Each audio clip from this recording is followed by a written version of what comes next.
Bonjour à tous. Alors, c'est Pauline d'Enerfip. On se connaît probablement, en tout cas une grande partie d'entre vous. Merci d'être parmi nous ce soir pour discuter de l'unité de méthanisation ARSEM. On est là. Je vous propose de patienter quelques minutes, 2-3 minutes pour les derniers arrivants. Et puis ensuite, je vous présenterai tous les participants. Vous voyez que ce soir, on est assez nombreux et on va vous expliquer un peu ce qui se passe et vous donner quelques détails sur ce placement en procédure de sauvegarde judiciaire. Pour ceux qui ne connaissent pas l'outil qu'on utilise actuellement, sur la droite, vous avez un petit onglet questions. Je vous invite à poser vos questions à l'écrit puisque nous, on ne vous voit pas et on ne vous entend pas. Donc oui, vous nous voyez et vous nous entendez, mais la réciproque n'est pas vraie. Ce qui est toujours un peu étonnant d'ailleurs, on parle dans une salle qu'on ne voit pas. Donc on vous invite à poser des questions sur l'onglet questions à droite. Ça, par contre, on le voit, on pourra y répondre et on verra que vous êtes là, ça sera vachement plus sympa. En plus de ça, il y a un petit outil pour voter sur les questions. Donc, à chaque fois que vous voyez une question qui vous intéresse, vous pouvez voter pour cette question et ça permettra de vous assurer qu'on y répondra. Hein. On va essayer de répondre à tout. C'est vraiment l'objectif de ce webinaire. Mais n'hésitez pas, si vous avez des choses qui vous viennent à l'esprit, à cliquer sur cet onglet questions. Voilà. J'espère que c'est OK pour vous. On attend 2 petites minutes. Et puis, on commencera. Il y a déjà pas mal de monde qui arrive. Ça continue un petit peu.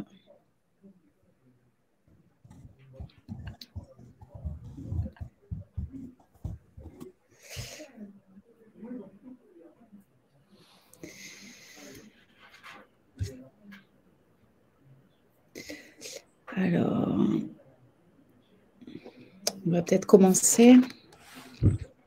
Merci Isabelle. Et bonjour également. Bonjour Isabelle.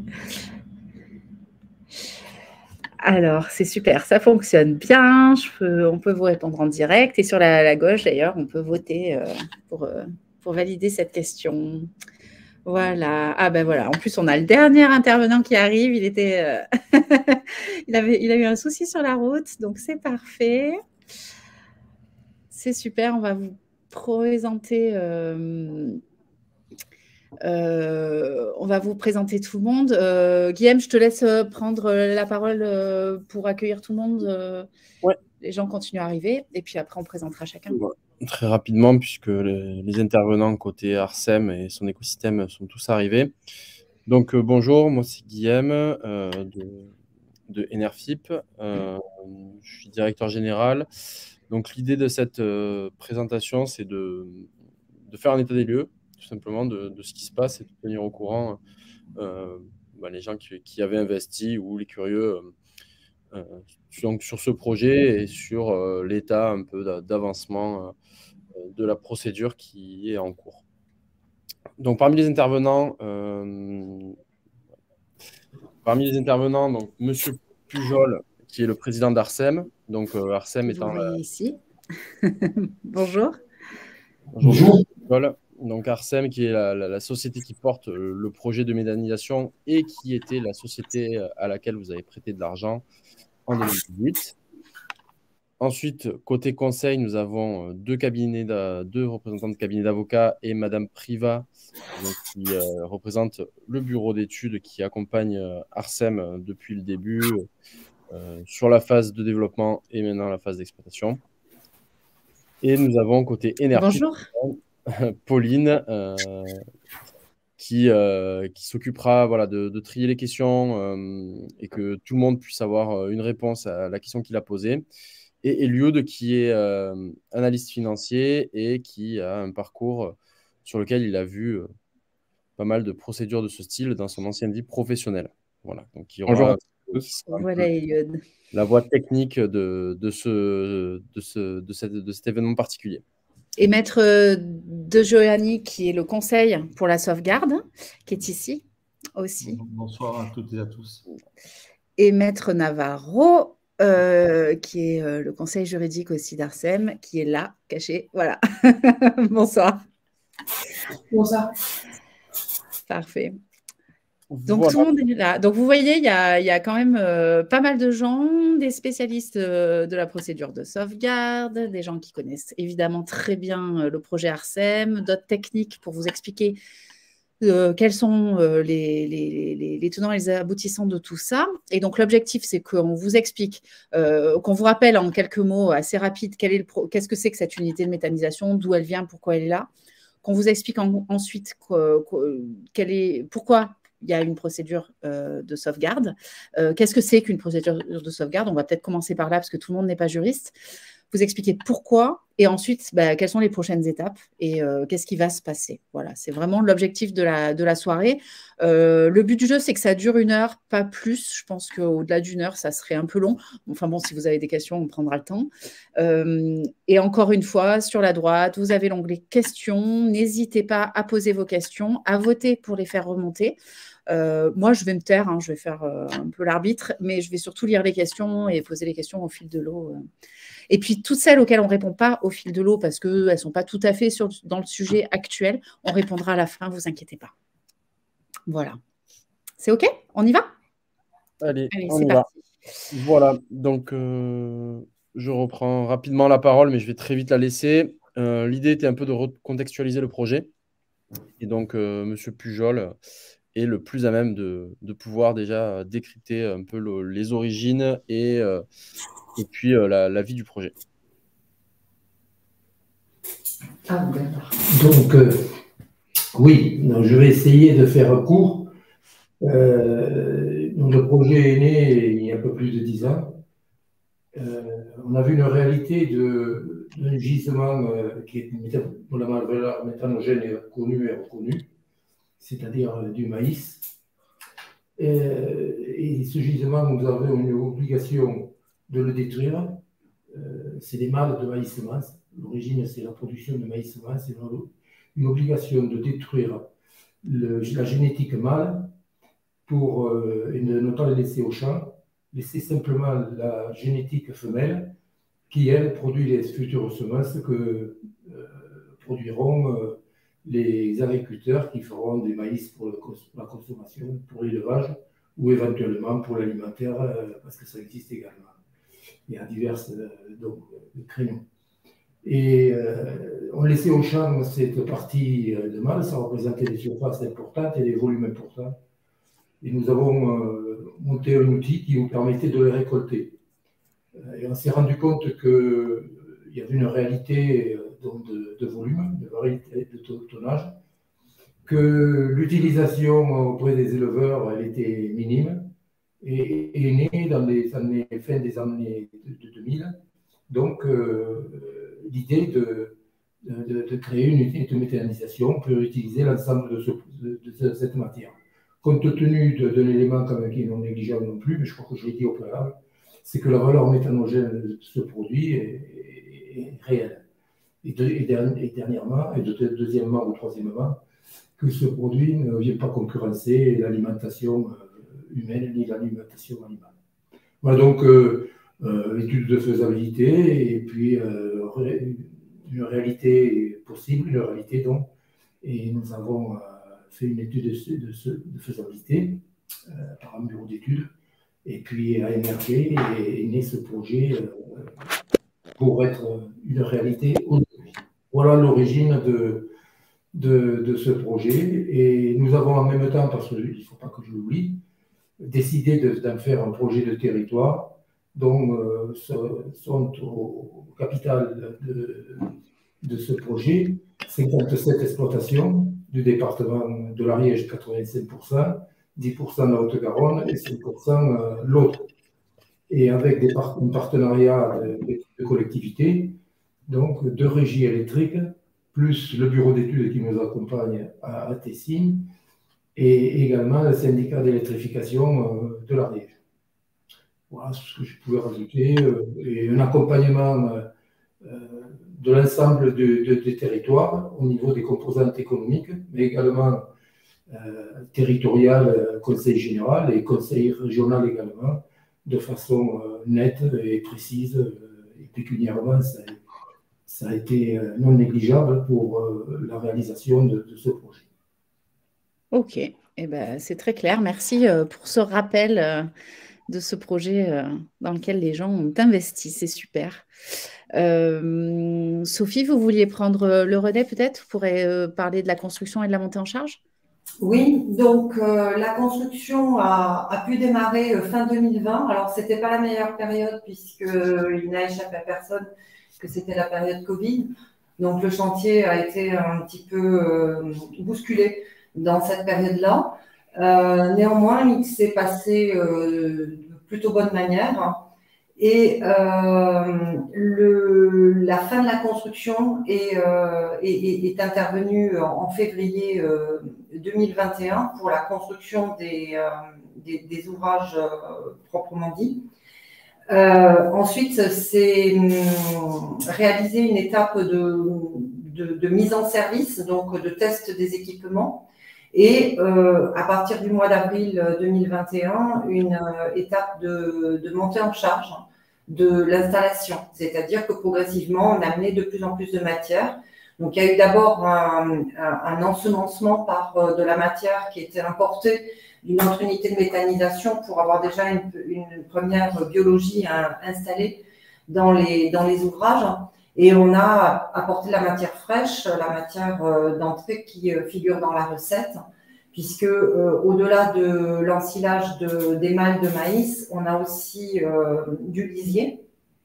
Et pour une plus petite part de l'ensilage de colza et des écarts de triage de maïs. Mais au départ, lors de la montée en charge, on avait les deux intrants majeurs, que sont l'ensilage de maïs dont a parlé Bernard et le lisier. Alors, cette notion, Sophie, de montée en charge, elle est quand même clé dans le dossier. Donc, ça veut dire quoi? Parce que vous dites que vous avez commencé la montée en charge, ça veut dire qu'on ne remplit pas le truc direct, il est plein, ça produit du gaz, c'est ça? On le remplit petit à petit? C'est exactement ça, Pauline. En fait, on a un système qui est biologique. Donc, la biologie, c'est pas du tout rien, ça marche pas, c'est pas du on-off.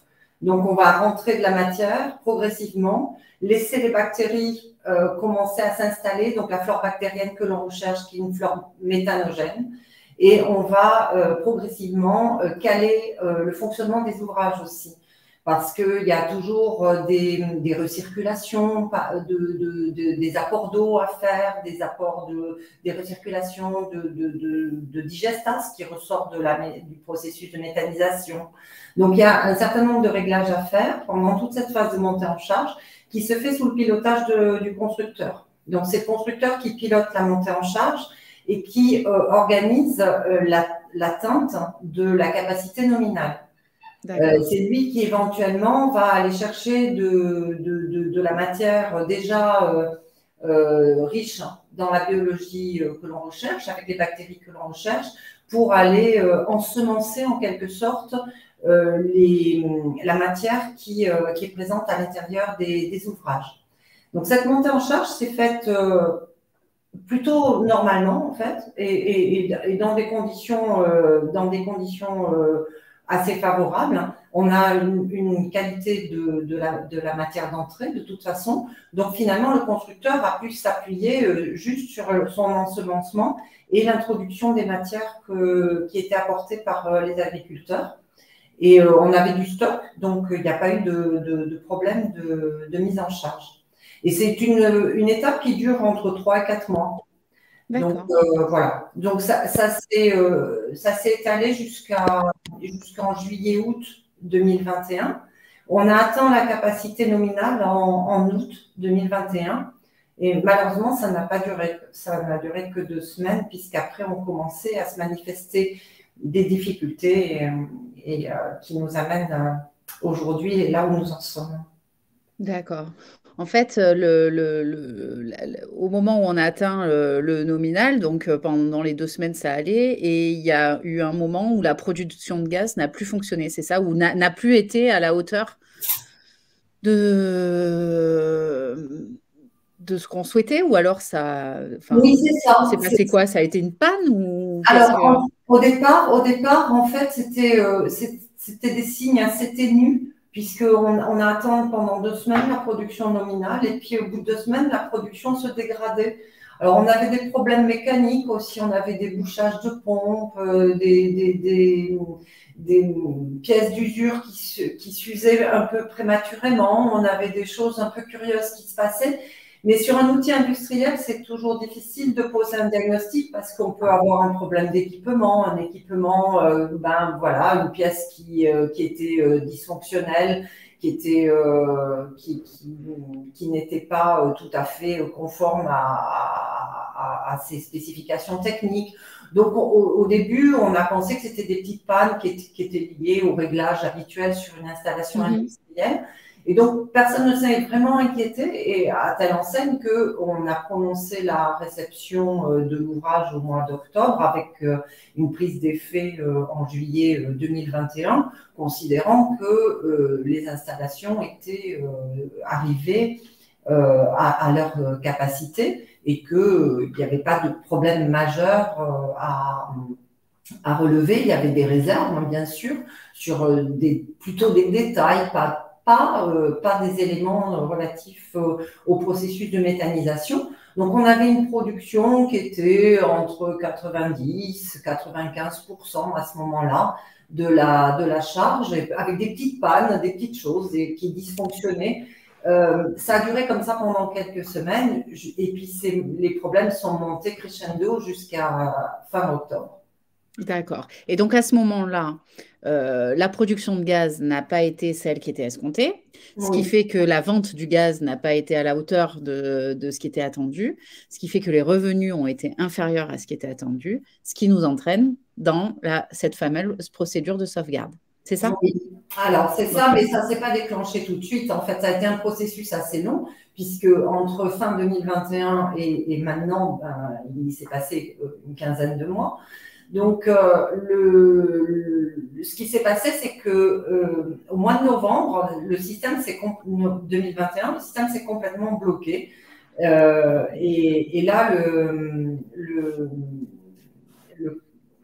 le constructeur a été interpellé sur ce problème et a dû établir un diagnostic de ce qui se passait dans les ouvrages, et tout se concentrait à l'entrée du processus. Donc, à l'entrée du process, il y a une cuve qu'on appelle une cuve d'hydrolyse. C'est là que la matière se prépare à être correctement digérée et à exprimer tout son pouvoir de production de méthane. Donc, dans cette cuve d'hydrolyse, en fait, il a fallu bypasser pendant un certain temps pour voir ce qui se passait à l'intérieur, puisque tout était bloqué, on n'arrivait plus à soutirer de matière de la cuve d'hydrolyse, donc il a fallu la shunter. Quand on a ouvert, en fait, on s'est rendu compte que tout était colmaté. En fait, que cette dégradation qu'on avait observée, mais qui était lente, de la production de gaz, eh bien, en fait, elle était liée au fait qu'il y avait un processus de colmatage dans cette cuve d'hydrolyse. Alors, on s'est interrogé sur le diagnostic. C'est jamais des choses simples quand ça interroge la biologie. Donc, on a discuté au début. Les discussions se passaient bien avec le constructeur. Donc, on a essayé de comprendre pourquoi ça ne marchait pas. Et on a visité cette cuve. Ça a pris un certain temps.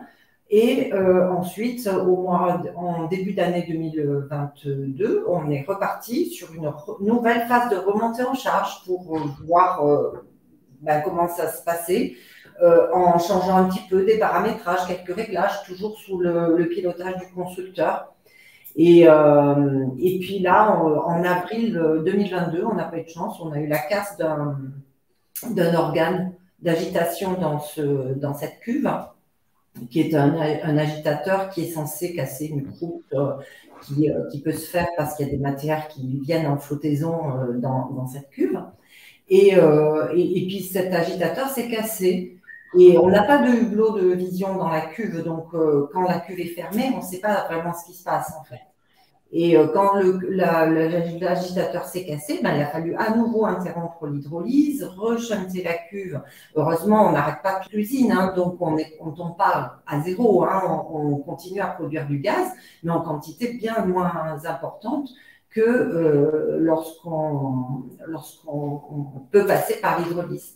Et donc là, à ce moment-là, en avril, il a fallu à nouveau bypasser cette cuve, démonter l'agitateur pour voir ce qui se passait. Et de nouveau, on a constaté qu'en fait, il y avait à nouveau cette croûte qui s'était formée et qu'on réitérait ce phénomène de colmatage. Et là, les discussions avec le constructeur se sont un petit peu tendues et on va en parler tout à l'heure, je crois, Pauline, donc je ne vais pas anticiper, mais on a été obligé d'engager un recours contre le constructeur puisque le phénomène qui se passait à l'intérieur de cette cuve n'était pas du tout correctement expliqué par OTV, puisqu'OTV mettait en question la qualité notamment des intrants, de la matière qu'on rentrait dans le process, qui est une qualité remarquable, donc il n'y a pas de problème de ce côté-là. Simplement, c'est sa manière de se défendre par rapport à un problème de conception de l'ouvrage. Ok, alors ça, on y reviendra tout à l'heure, je pense. Ce que je vous propose maintenant, alors vous pouvez toujours poser vos questions sur la droite, n'hésitez pas, on y répondra, c'est pour ça qu'on est là. Alain, on vous répondra, vous inquiétez pas, on a bien vu, mais ça va venir dans la présentation en fait. Je voulais vous proposer de parler de cette procédure de sauvegarde. Donc, vous avez bien compris, il y a eu la construction, il y a eu la production de gaz, et maintenant, il y a moins de production de gaz, et donc, il y a moins de revenus, et donc, il y a eu une mise en place de procédure de sauvegarde judiciaire. Eliud ou Régis, je ne sais plus qui voulait prendre la parole. Eliud, je crois. C'est moi, oui. Merci, Pauline. Oui, du coup, on a souhaité faire ces petits points sur les implications en fait, de l'ouverture de cette procédure. Juste un rappel que je trouve très important, c'est que c'est important de faire la différence entre une procédure de sauvegarde et un redressement ou une liquidation judiciaire. En fait, là, ce n'est pas un dépôt de bilan, ce n'est pas une vente des actifs pour ensuite pouvoir payer la dette, c'est différent. Une procédure de sauvegarde, elle est ouverte à la demande de la société quand elle identifie une difficulté proche qu'elle ne pourra pas surmonter toute seule. Du coup, elle va voir le tribunal et elle demande cette protection qui est du coup accordée pendant initialement 6 mois. Et du coup, pendant 6 mois supplémentaires, si le tribunal accepte de la renouveler. C'est ce qu'on appelle une période d'observation. Et pendant cette période, en fait, la société, elle ne peut pas payer sa dette antérieure. Donc, en fait, c'est une interdiction de la loi. Ce n'est pas parce que la société ne veut pas, c'est parce que le tribunal il a ouvert cette procédure avec un jugement. Et toutes les dettes qui datent ou qui sont antérieures à ces jugements-là, elles sont gelées. Elles sont gelées pendant toute la procédure.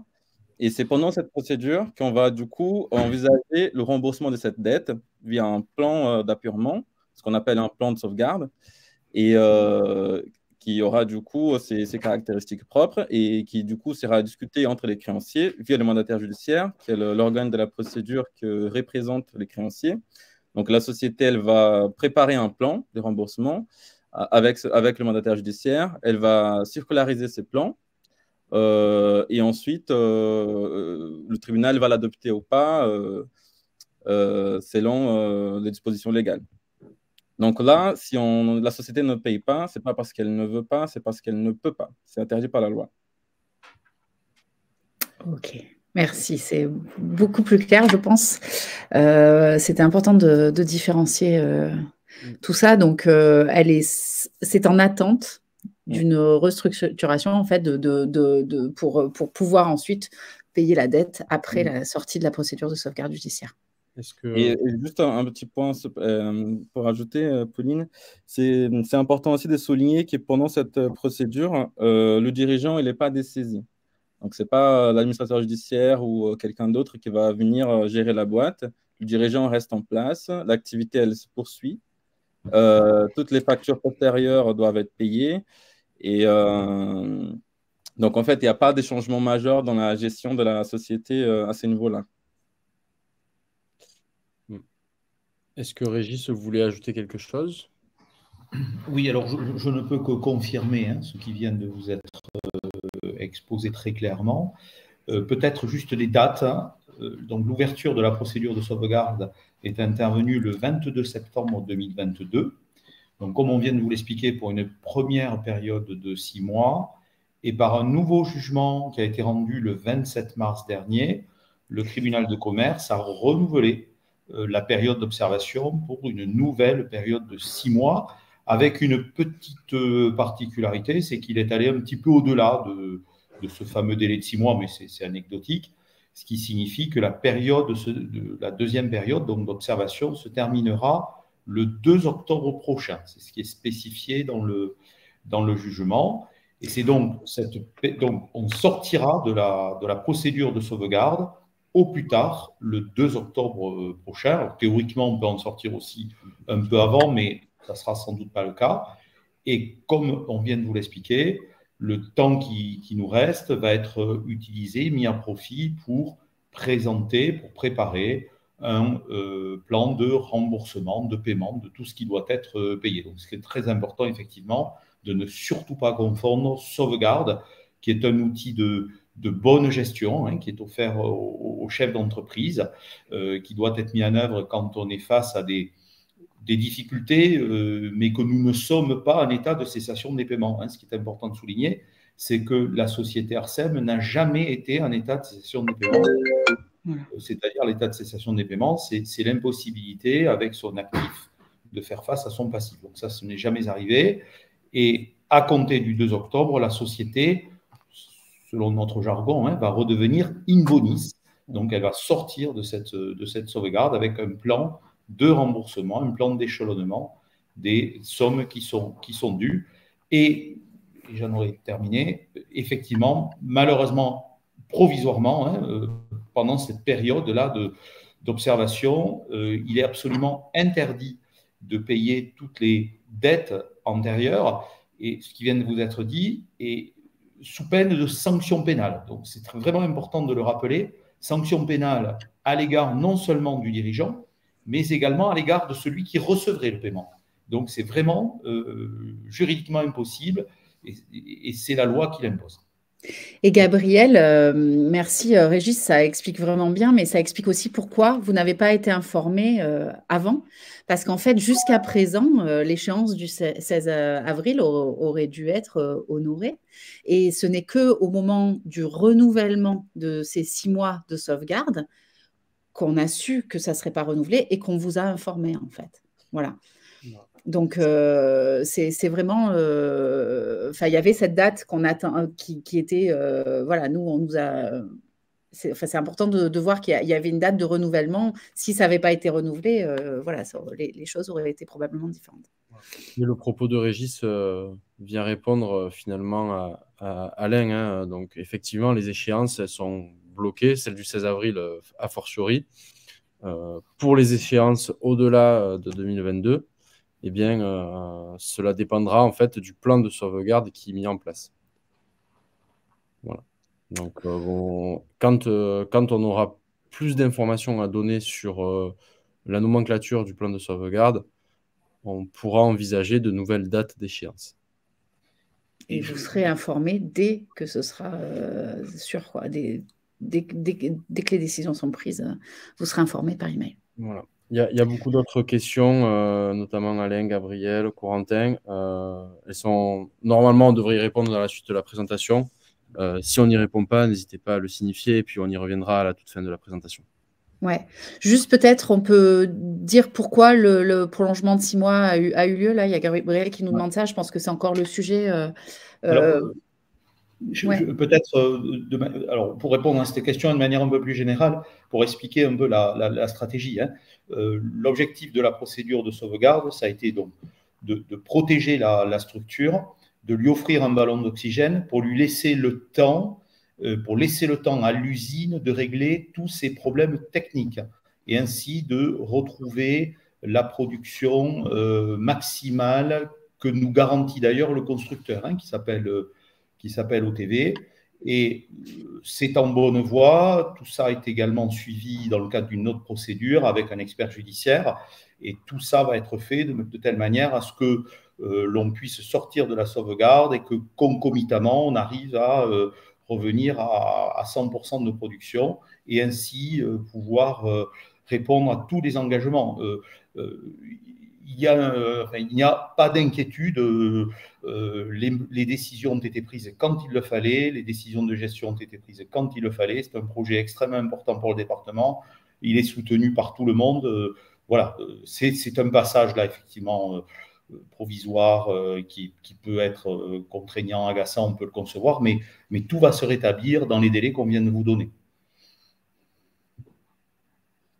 C'est-à-dire que alors, le rétablissement, c'est l'arrivée à 100% de la production et du coup le rétablissement financier, ou alors simplement les créances qui vont être redéfinies pour pouvoir travailler avec une production un peu inférieure, parce que là finalement, bon, on y viendra peut-être après, mais là finalement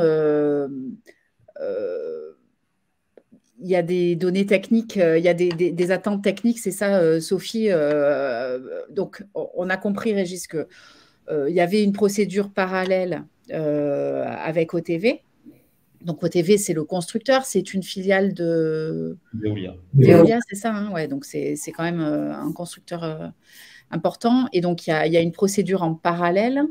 Et donc, l'objectif, c'est de rétablir la production à 100%, c'est ça? C'est ça. Absolument. Absolument. On est en expertise judiciaire. On a eu la première réunion qui s'est tenue le 27 mars dernier. Je confirme effectivement, pour répondre à une des questions que je viens de lire, que les actions ont été engagées pour engager non seulement la garantie de parfait achèvement, mais également la garantie de bon fonctionnement du constructeur, tenu par ailleurs d'une obligation de résultat. Et tous les actes ont été délivrés pour interrompre les délais de prescription. Et nous sommes dans le cadre d'une expertise judiciaire. Un expert judiciaire doit faire diligence pour déterminer très précisément les causes des dysfonctionnements et les travaux à mettre en œuvre pour y remédier. D'accord. Okay. Sur le plan technique, effectivement, on a réussi à stabiliser une production en deçà des 100% aujourd'hui, compte tenu de la démarche d'expertise judiciaire qui est engagée. Il faut qu'on se tienne à ce que l'installation est capable de produire sans incident de fonctionnement majeur, pour pouvoir avoir une production et donc une recette aussi dans Arsem qui est lissée. L'expert judiciaire a bien compris l'importance d'aller vite dans les autorisations qui seront données à Arsem, de faire évoluer cette cuve d'hydrolyse de façon à ce qu'elle soit conforme aux garanties de production données par le constructeur. Et donc, on a très bon espoir de pouvoir mener en parallèle les deux démarches, à la fois le recours contre OTV et la démarche de sauvegarde avec l'élaboration de ce plan de sauvegarde, de façon à ce que techniquement, on amène progressivement l'installation à sa capacité nominale après quelques adaptations. Voilà. Ok. Donc la suite des événements. Donc Enerfip en tant que représentant des obligataires, hein, c'est-à-dire de vous, on a fait une demande pour être contrôleur à la procédure. Et il y aura une audience le 22 mai prochain. Et donc, on a bon espoir d'ici là que notre demande d'être contrôleur soit acceptée et que nous puissions y participer justement pour vous tenir au courant et informer avec les informations les plus précises possibles. Parce que la casquette de contrôleur, pour tout le monde n'est pas au courant de ce que c'est, ça donne accès au dossier, c'est ça? C'est ça. Oui. Ça nous permet d'avoir une vue sur le dossier, sur la procédure, et donc de pouvoir être informé légalement, et donc de pouvoir vous informer aussi. Donc, on a fait une demande, mais elle n'a pas encore été acceptée, hein, c'est ça, Lyud? Oui, c'est ça, Pauline. En sachant que d'ici le 2 octobre, l'idée, c'est d'avoir un plan à vous communiquer. Voilà. Quelle est la part d'Enerfip dans les créanciers prêteurs? C'est une très bonne question. Alors, je n'ai pas les chiffres précis. Il reste autour de 600 000 euros de créances côté Enerfip. Donc, côté nous, évidemment, on n'a pas de créances, mais côté investisseur d'Enerfip. Et c'est une part qui est relativement faible comparée aux créanciers qui sont des établissements bancaires, qui ont, eux, un encours. Alors, peut-être, Sophie, vous avez une idée plus précise, mais... Oui, la part d'Enerfip sur les autres créances, notamment enfin, le financement bancaire, hein, principalement, ça doit représenter entre 10 et 15%. Donc, sachant qu'il reste 600 000 de capital restant dû pour les obligataires Enerfip, en faisant le calcul, vous retombez vite sur combien de bancaires il reste à rembourser. Je suis en train de vérifier, on est à 8%. Ah oui, 8%, merci Régis. Donc, toute la procédure judiciaire est en cours. Le côté technique est un peu en attente, si j'ai bien compris, de l'expert, de tout ça pour pouvoir évoluer. Mais l'unité produit du gaz. Elle n'est pas du tout à l'arrêt. Elle produit simplement moins que ce qui était prévu. C'est ça. Je crois, sous le contrôle de Sophie. Je n'ai pas entendu. 60-70%, hein, Sophie, je crois. Oui, c'est même un peu plus. En fait, on arrive à produire entre 70 et 75% actuellement. Au début, on avait estimé que pour être confortable, on va dire, dans la période de sauvegarde, il fallait tenir une production de l'ordre de 70%, entre 65 et 70%, en effet. Et aujourd'hui, on est plutôt entre 70 et 75% sans difficulté de fonctionnement. Donc, on a une production qui est bien stabilisée maintenant et on a mieux compris maintenant les mécanismes qui amènent à ce phénomène de croûtage et de colmatage dans la cuve d'hydrolyse dont je parlais tout à l'heure. Ce qui fait qu'on a vraiment bon espoir de pouvoir sortir de là dans de bonnes conditions et on sait ce qu'il faudrait faire pour amener la production à 100%. Donc après, ça prend toujours un peu de temps avec le recours, avec l'expertise judiciaire. Il faut obtenir toutes les garanties, puis la relation avec le constructeur, hein, qui est quand même pas simple dans le cadre d'un recours. Donc il faut laisser un peu de temps pour organiser ça. Mais la sortie de sauvegarde s'augure de bonne manière, puisque on sait quelles sont les démarches à entreprendre et on pense y être autorisé par l'expert judiciaire dans des délais compatibles avec le calendrier de la sauvegarde. Alors, on a une question de Gabriel. Je l'affiche. Est-ce que la dette Enerfip est la plus junior parmi les créanciers? Donc, la réponse est parmi les principaux créanciers qui sont 2 établissements bancaires qui ont pourvu une dette long terme. Effectivement, la dette d'Enerfip est bien junior par rapport à ces 2 principales créances. Alors, il y a Gauthier aussi qui nous demande quel cash flow pour faire face aux dettes. Il manque quel cash flow?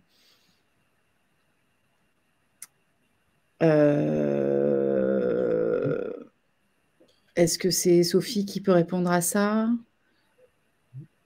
Ouais, je vais peut-être pas avoir tous les chiffres en tête et donc.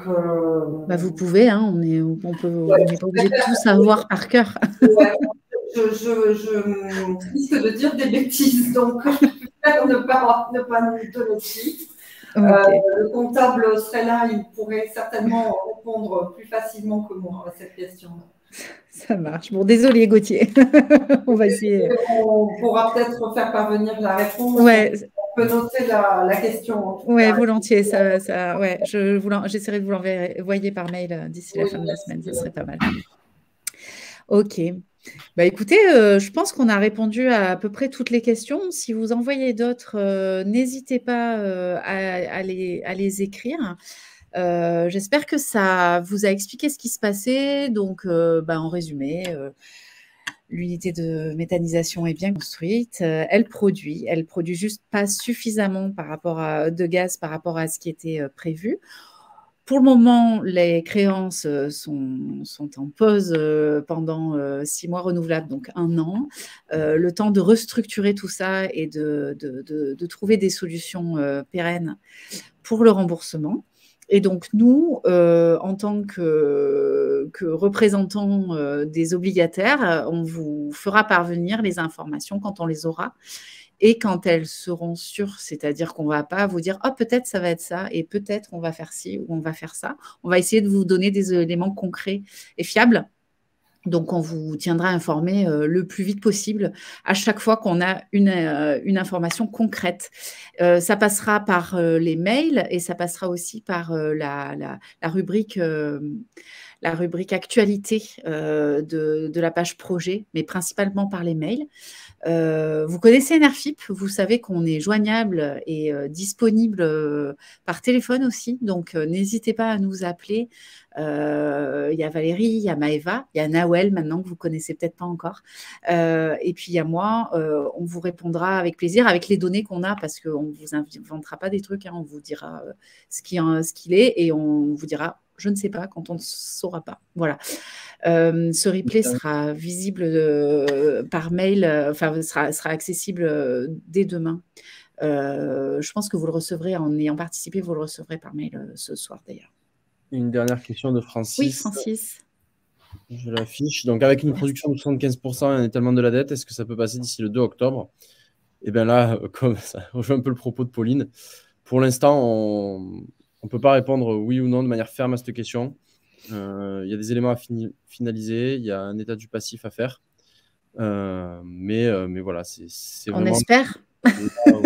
Vraiment là où ça va être notre travail à nous et aux autres créanciers, c'est d'ajuster, de faire en fonction du business plan et de ce qui est possible techniquement pour trouver un étalement de la dette juste qui permettrait de rembourser l'ensemble des créanciers. Voilà. Donc, c'est en cours. C'est justement tout le principe de la procédure de sauvegarde. C'est de vérifier ça et de voir avec tous les créanciers pour vérifier que c'est possible. Voilà.